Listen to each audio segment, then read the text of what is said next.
Hello, Lab Out Loud listeners. If you like the show, please consider supporting the show through our Patreon page.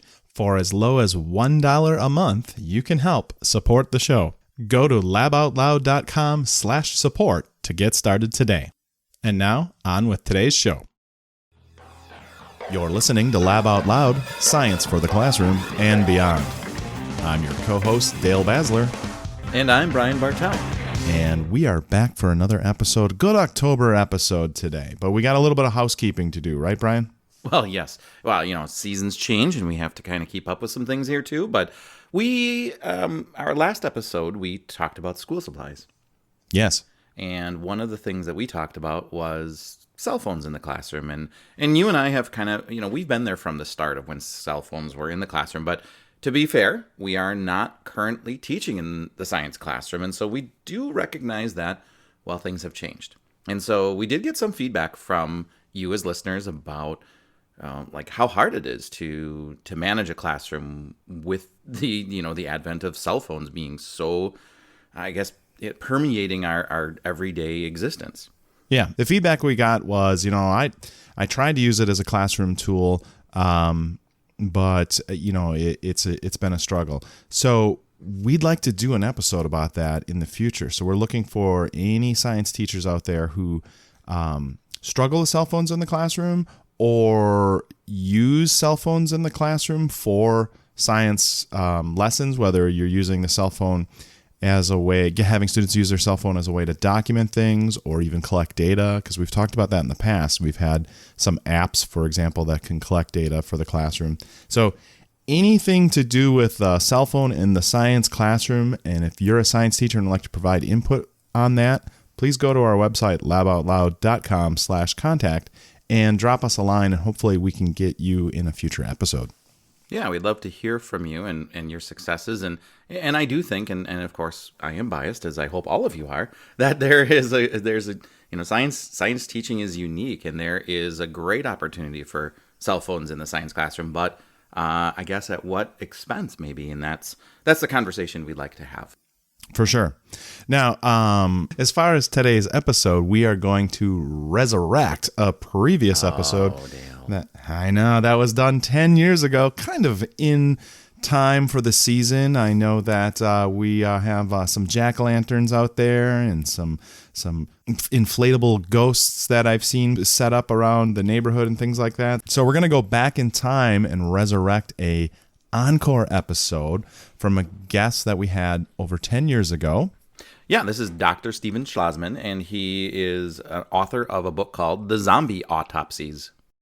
And new since the last time we talked about this, I discovered the Zombie Autopsies has a tie-in lesson set that is on PBS. We'll put a link in the show notes for this episode so you can see that. But for now, let's learn about zombies. There's actually real zombies, which are not the ones that everybody thinks of. That's the zombies of Haitian and West African kind of voodoo lore. And they really exist. And until recently, I think it's since ceased, but until recently it was a capital crime to zombify somebody in Haiti. And that's related to toxins from the tetrodotoxin from the puffer fish, and then the skin of the New World toad, believe it or not, that has alkaloids in it like LSD. That's not what we're talking about. We are talking about these zombies that sort of hit the screen back in 1968 with Night of the Living Dead and George Romero's first movie, and then sort of caught on. And just that was the gateway zombie moment. That was the gateway moment. And what's fascinating is he wasn't even thinking of zombies. He was making an anti-war movie. He called them ghouls. He called his movie The Night of the Flesh Eaters, and the publicity folks said, that's just not so good. Let's change that to Night of the Living Dead. And it went. I think it was Variety magazine called it Zombies, or one of the Hollywood magazines called them Zombies, and the title stuck. So from that point forward, zombies were the slow, shambling, risen from the dead corpses that ate other people. And then the sort of fast-moving zombies got added in a little bit later. So the term zombie, so you said the magazine called them zombies. Were they attributing it? I'm not familiar with the real zombies that you were talking about. So they attributed to the... Obviously, you have not watched enough Scooby-Doo, Dave. Right. Scooby-Doo and Zombie Island. Exactly. So there were a lot of zombie movies, actually, before Night of the Living Dead. but they all kind of riffed off of the voodoo zombie. They were still kind of subversive. The first one was in 1938. It was called White Zombie, and the notion there was that until that point, only folks who had black skin could be made into zombies. But in this, movie, horrible transgressions had occurred because a white person was made into a zombie. So they'd been used as kind of tools of social commentary for a long time. But in those movies, nobody was afraid of zombies. They're just afraid of becoming zombies. And then nobody really knew what to call these kind of shambling corpses that looked at you with these dead eyes in George's first movie and Romero's first movie. So they called them zombies. He wasn't even thinking zombies. Then he figured, it's sticking. I'm going to go with it. That's how it came about. Is there any possible way I could become a zombie? Sure. So here's the scoop. It's funny. Popular Science magazine contacted me, back in March, right before the book I wrote came out, and said, what would be the best way to create a zombie? And there's Is that their how-to section? Yeah, right. It was this sort of pop science section. It was sort of fun. First of all, in the movies, the movie tropes, whatever tends to be scariest is what makes people into zombies. So in Night of the Living Dead in 1968, it was radiation because we were knee-deep in the Cold War. By the time it got around to Dawn of the Dead, we were starting to think more pandemics. We made it into a virus. It tends to be the thing that kind of stirs us up most as a society. But... Sure. So debt ceiling then, basically. Exactly. No. Look, that's actually more relevant than you realized. There are things like, I have somebody calling in. I've never had that happen before. I'm going to hang up on him, though. So there are things like zombie banks right now. There are terms that came out during that debt ceiling called zombie banks. And zombie banks were, banks that pretended to be banks but really weren't banks. And that's a lot like what zombies are in the movies. Yeah. I remember hearing that term. They're not. So, if we were going to make a zombie, you can't kind of look at those shambling, poorly walking, unable to even open a window corpses and not think about the brain. That's sort of my take on it from an educational point of view. And that's why I started thinking about it in the first place. Zombies are fascinating ways to the brain can and can't do. So if I were going to make you into a zombie, I'd have to mess around with your brain either through infectious etiology, surgical etiology, some kind of damage to your brain, and then we'd have to sort of pick out the regions of the brain that we think would not be functioning well based on the behavior of the zombie. Or maybe drugs. Oh, definitely drugs. The trick with all of this, and it's all kind of a creepy topic, which it makes it easier to talk about in displacement because all these things can happen in real life. Rabies isn't a bad model for zombies, but rabies is a god-awful disease. Yeah. So it's easier to sort of talk about zombies than it is to talk about somebody with rabies. But medicines that are taken either incorrectly or an overdose, illicit substances, brain injury, tumors, infectious agents, all of these things, if they can do damage to the correct regions of the brain, you can end up sort of getting various aspects of what we usually picture when we think of a zombie. The one we can't do, and this is important from a scientific standpoint, we can't raise the dead. So there ain't any virus, bug, surgical procedure out there that can make something that's been dead for a while come up out of the grave. And like zombie immortality? It just don't exist yet. Ain't going to exist for a while. But everything else, that shambling walk, that inability to solve even the tendency to be hungry all the time, that's very doable. Oh, I got that. Yeah, right. Well, sometimes folks get it for, in Thanksgiving, and sometimes folks get it when they're watching the Packers, where you guys are. And by the way, I'm a big Packers fan, and when the Chiefs are out, the Packers root for. There's a region of the brain, the ventromedial hypothalamus, that's associated with satiety, the sense that you've eaten enough. And it turns out that there are viruses that can invade that region of the brain in humans. They're rare, but when they happen, we ignore the sense that we're full, and we eat ourselves to near death. I heard cows do that. Are you being facetious or serious? Because cows actually can do that. Yeah, when I was a kid, Dale grew up on a farm. I grew up in a dairy farm, and my dad would always... Were these nightmares that your parents talked to you about, like cows can kill zombie people? Well, zombie cows. Zombie cows. Ooh. Actually, someone check that URL quick. Zombiecows.com. You think again, angry zombie cows or something. Yeah, iPad app. And Dale, see, this is where you don't get it. I like zombie iPad apps, like games. Hey, I have played the Plants vs. Zombies. Yes, that one's a good one. It caught on big time. Yeah. Well, anyways, the cow would get out. If a cow got loose, and then we had like the bin of feed, they wouldn't stop. Whereas a pig would stop. A cow will just eat themselves sick, I guess. They get so much stomach gas that. Well, it takes them. I'm not trying to understand the physiology of it exactly, but I think it's that it takes them so long to digest that they're sort of wired from an evolutionary standpoint to just keep eating because of the risk that the food source will be gone, and it takes them so long to actually absorb the nutrients. It turns out also that virus I was just talking about, or one of the viruses, the Borna actually gets transmitted from cattle to humans. So there's some articles in the literature. There was an outbreak in Switzerland. There was an outbreak in Great Britain. So you're saying it's a cowspiracy? We're here all night, folks. All right. Let's get to teaching now. How can we use zombies and zombie lore in the classroom? Oh, it's so much fun. So I'll back up just for a second. I wrote this nutty book.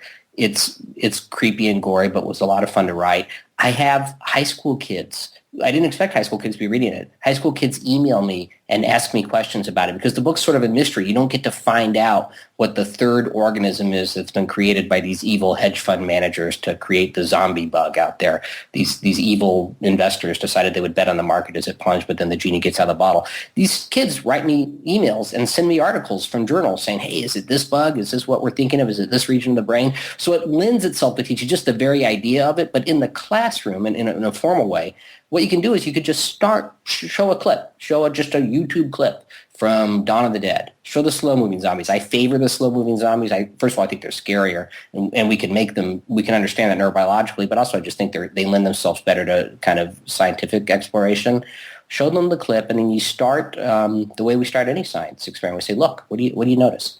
And they'll usually respond with pattern recognition. So they'll say, well, they're zombies. And no, back up. Say you've never seen this before, ever. And I do this with the med students. They always say, blow off their heads. I said, no, you're doctors. You don't do that. You take them to the emergency room and try and figure out what's wrong with them. So what do you notice? And they'll say, well, they don't walk so well. They seem to be hungry. They seem to be confused. They seem to not know exactly what they want and when they want it. And then you say, well, what do we know about the brain that's responsible for those regions? So what part of the brain helps you to walk correctly, to keep your balance? And then if we know anything about functional neurobiology, we can say, well, it's the cerebellum. And we've all done things to our cerebellum, or many of us had in the past, that make us not walk so well. That's what we do on Super Bowl day, for example. So, and not all of us do, but enough of us do that the kids get the reference. Sure. So, and then you sort of take it from there. Usually what I've done with the med students, because they already know, essentially know some neurobiology, is I'll start with just the clip. And then we'll go from that to what do we know about the brain? Like what regions of the brain are not working correctly? And we'll go all the way from specific brain regions down to the brain chemistry that's at work here. What neurotransmitters seem to be abnormally functioning? Is dopamine being secreted?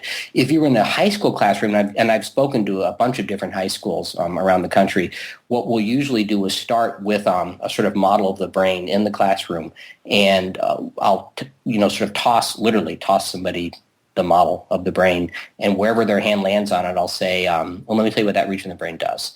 And now I want you to give me an example of it. So, right parietal region, that has to do with knowing spatial relations, knowing whether your butt can fit in a chair or whether it's not going to quite make it, whether you can fit between two cars on the freeway is probably a more G-rated version of that. And we'll sort of do that, pass it around. And in doing that, they're going to learn functional neurobiology. And they're going to look at the zombies and we're going to say, what's not working on their brain based on what you just did? And we sort of write that stuff down on the board as we're going. It's actually really fun. And then we start to think about how we're going to cure it, how we'll make it better, what could do that, and how we can make it better. Besides, shooting off their heads. Well, it's funny because most people's first response, because of pattern recognition, which is something else you can talk about, because that's like kind of one of the big foils in science. People, sort of learn, they come to the world with their biases, and those biases are adaptive responses. They help us to sort of make sense of the world. But if we can't get outside of those boxes, we tend not to learn new things. We just tend to look for data to support what we think we already know. So my students will say, well, that's a zombie. You shoot him in the head. That's the only thing you can do. And that's pattern recognition. It's tongue-in-cheek pattern recognition, but that's what it is. I said, let's pretend they're not zombies. Let's pretend there's actually a way that we could potentially cure them. What's the first thing you would want to do? And then they start to say smart things like, well, let's check their vitals to see if they're infected or not. Or let's do a tox screen. That's the most obvious thing. The last thing you want to do is like blow off, Inigo Montoya's head and he just happens to be drunk. He could be your, he could be your savior. He killed, he's good with a sword. Uh-huh. All right. So now you tackle neurobiology in there, and, you can tackle, virology, obviously, and some other areas. Any other areas that would be good? There's this fascinating region or area of interest in neurobiology, which kids really, really kind of dig so far. It's called mirror neurons, and it's a somewhat controversial area of neuroscience. It's basically a neurobiological model for empathy. So the experiment started in the 5 or 6 years ago in the Netherlands. They would introduce electrodes into primates' brains, and they would have one primate observe another primate doing something. So primate A watches primate B drinking some orange juice, and they both like orange juice. Primate A, who's just observing the orange juice, recruits regions of his brain that not only have to do with sort of envy, boy, I'd like to have orange juice, but he actually tastes the orange juice. The taste regions of the brain light up on those electrodes. So what that means is he's actually experiencing what the other monkey's doing. There's higher regions of the brain that dampen that, because otherwise it would be psychosis. By definition, you'd be experiencing something that wasn't there. It's a hallucination. It turns out that in humans, we do the same thing. And we don't put electrodes in humans' brains for these studies, but we do it on functional MRI. So if you show, one person shows another person being pinched, the person watching the person being pinched feels that pain. The region of their brain that experiences pain, the somatic sensory cortex, lights up, which is fascinating. And then the higher brain dampens it. I think we can use that to answer one of the, to me, one of the most fascinating questions about zombie movies, which is this basically. Zombies are slow and shambling and dumb. They should not be a problem. They can't even open a window. You can eat a sandwich while you're running away from a zombie. They're not a problem. And yet the humans always screwed up and get killed. And they usually screwed up by turning on each other. So if you watch the zombie movies, the zombie trope is always basically, we've shot a bunch of zombies for a while. It's sort of fun in the beginning, but now it's starting to rob us of our own humanity. And now we turn on each other. And I always wonder, well, why do we turn on each other? Why would we take out our petty racist feelings and shoot the only guy who knows what he's doing because he happens to be black when it's this, it's the frickin' apocalypse? Why would we do that? And I think it's because of the mirror neuron theory. I think when you attack something and it looks like you could care less that you're attacking it, that it's a completely impersonal moment for the thing that you're attacking, it freaks us out. We would like a fight to go in a way that we know how we're doing. And if you can bash a zombie on the shoulder and it keeps walking without even changing its expression, if you hit it and it keeps walking without changing its expression, it becomes increasingly impersonal. And then we look for things that will respond to us in a personal way. We look for something to give us back, to mirror back to us neurobiologically, that experience. Crazy. You mentioned monkeys before, and it got me thinking, do you see zombie-type behavior in other animals? Yeah, it's a great question. Monkey zombies? I don't know about monkey zombies. I'm sure if you had Again, another great URL. Monkey zombies. Yeah. Well, I mean, obviously, at my parents-in-law, they have a big mulberry bush, which is actually really a mulberry tree. That's a children's fairy tale gone wrong. It's a tree. Mm-hmm. And cedar waxwings just come and gorge on the berries, and some of them are fermented, and they get drunk, and I would call them like zombie birds. When I was a kid, my cat Pepper had a feast every late summer because the birds would be out there drunk, and the cat would just go out there and eat one after another until it was just no challenge anymore and got bored. They're just slow and stupid and fat, and so many good berries. So there are some really interesting disease models for kind of zombie behavior. One of the most fascinating ones is toxoplasmosis. It's a bug that exists, can only reproduce in the gut of a cat, but it doesn't infect the cat. The cat's a carrier, but then it can infect humans and can infect rats. And it's really not even that dangerous to humans unless you happen to be a pregnant human. I was going to say, is that the one where you pregnant women can't change the kitty litter and stuff? Exactly. Okay. Exactly. To this as I'm watching my cat clean himself Right. I'm thinking, you're not sleeping in bed tonight. I'm coming You're for probably you. already infected. Most of us are already have antibodies for it. So it's only a new infection that occurs during pregnancy that puts you at risk. And what's fascinating is if a rat contracts toxoplasmosis, the toxoplasmosis invades its brain and changes its behavior such that rather than running from cats, as a rat ought to do since cats eat them, it runs to the cat. So it basically approaches the cat and tries to bite the cat.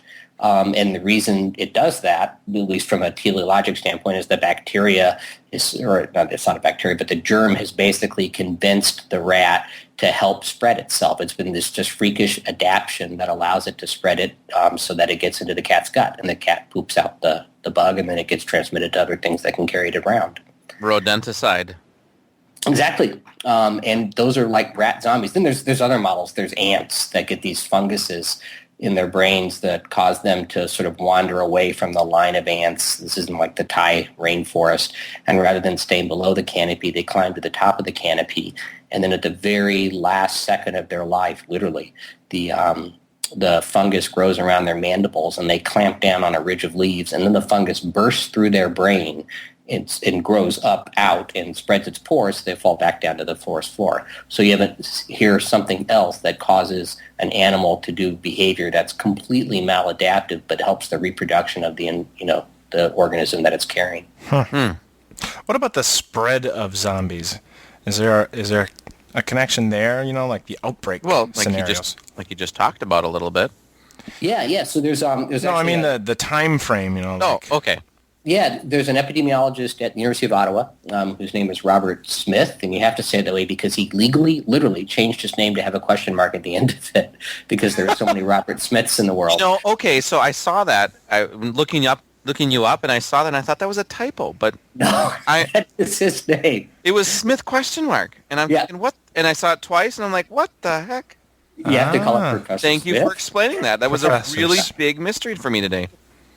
He wrote a lot about this. He did a mathematical modeling of what a zombie outbreak would look like if it were airborne, which most movies it's not, or if it were spread purely through biting.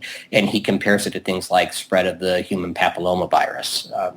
So you can certainly use it to model epidemiologic spread.